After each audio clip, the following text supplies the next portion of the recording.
Ang dami ko po natutunan dito katulad na nga po ng PHP, Laravel, CSS. So can you briefly introduce yourself and tell us what brought you to this training program? So good day po, my name is Joaquin Mabiendia Javier. I'm a student intern from Southern Luzon State University main campus. And what brought me here po today in Monte Carlo Technologies was my school requirement for an OJT program. So what's the most valuable skill or lesson you took away from this program? Siguro po yung mga valuable skills po na nakuha ko po dito sa Monte Carlo Technologies is more on technical skills po. Like, in terms po of coding, ang dami ko po natutunan dito katulad na nga po ng PHP, Laravel, CSS, and more. And siguro mga outside skills po yung parang pagko-communicate po with both team members and clients. So how was your way of thinking or approaching problems changed since you started? Siguro po, before I started na yung OJT journey po, is very simple-minded lang po ako sa mga approach ko po sa mga tasks. It became like, once I was given a task, i-execute ko na po siya. Pero during the time that I spent here, it's also important to know about the tasks before I implement it into code or write something, because it gives me po a very clear distinction on where my code should head or what should happen during the process. So what was the most difficult part of the training for you and how did you push through it? For me po kasi, the most difficult part nga po sa training, parang beginning lang po talaga.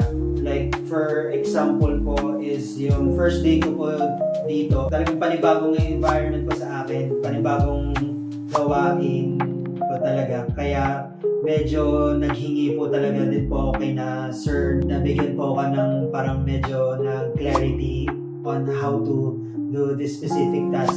Then, once na nabigyan po niya sa akin, halos parang naging tuloy-tuloy na din po yung mga process.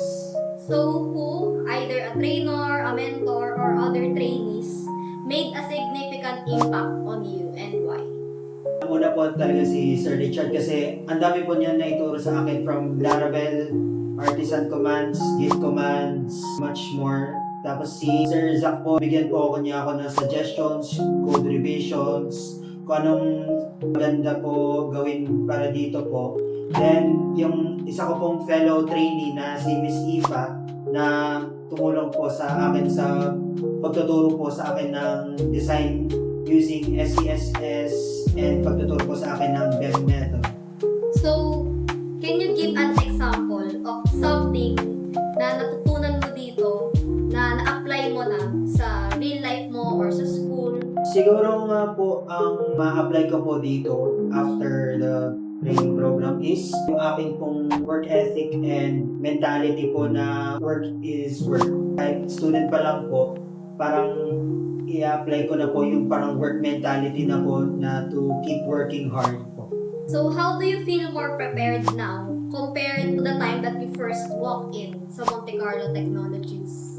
Is simple web dev lang po ang nagawa ko. Pero coming out of this OJT, parang mas naging prepared pa po ako sa kinabukasan if ever I decide na web development nga po ang kukunin ko po.